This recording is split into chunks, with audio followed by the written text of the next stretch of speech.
শিক্ষা সংক্রান্ত গুরুত্বপূর্ণ আপডেটগুলো পেতে হলে অবশ্যই শুভেন্দু একাডেমি চ্যানেলটি সাবস্ক্রাইব করুন। পাশে থাকা বেল আইকনটিতে ক্লিক করে ভিডিওটি বেশি বেশি করে শেয়ার করুন।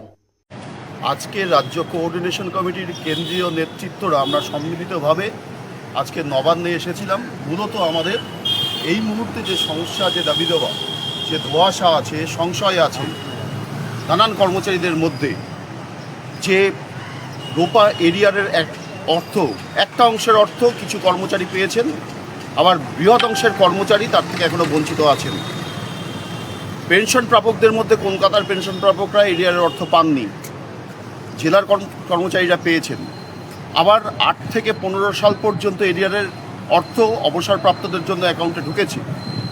কিভাবে, কোন ক্যালকুলেশনে কত টাকা ঢুকলো, এই নিয়ে একটা ধোঁয়াশা আছে। সর্বোপরি বিগত সরকারের সময় আমরা দেখেছি আমাদের কর্মী নেতৃত্বদের, যারা কর্মচারীদের স্বার্থে দাবি দাওয়া নিয়ে আন্দোলন করেছেন, তাদেরকে ডিটেলমেন্টের দূর দূরান্তে বদলি করা হয়েছে, নীতি বহির্ভূতভাবে বদলি করা হয়েছে।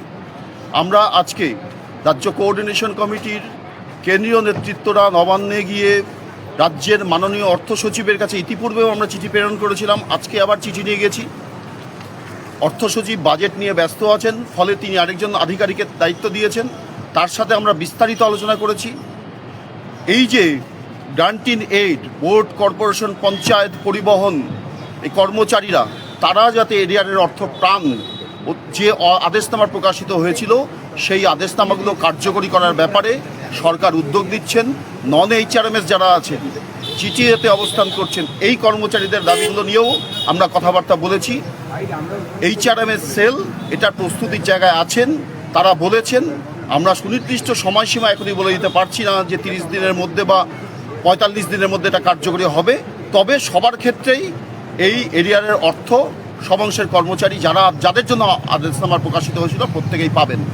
আমরা পিডব্লিউডি সহ বিভিন্ন ডিপার্টমেন্টে কর্মচারীদের সমস্যা নিয়ে আমরা ডেপুটেশন বা ডিসকাশন আধিকারিকদের সাথে আলোচনা করেছি। আমাদের সমস্যাবলী সেইগুলো তুলে ধরা হয়েছে এবং কর্মচারীদের সাথেও, নবান্নের অভ্যন্তরে থাকা কর্মচারী, তাদের সাথেও বিস্তারিত আলোচনা আমরা করেছি। নবান্নে এই মুহূর্তে কর্মচারীরা অতীতে যে দমবন্ধকর পরিস্থিতি ছিল তার থেকে উত্তরণ ঘটে কর্মচারীরা আমাদের সংগঠনের কর্মী নেতৃত্বদের সাথে কথাবার্তা বলেছেন।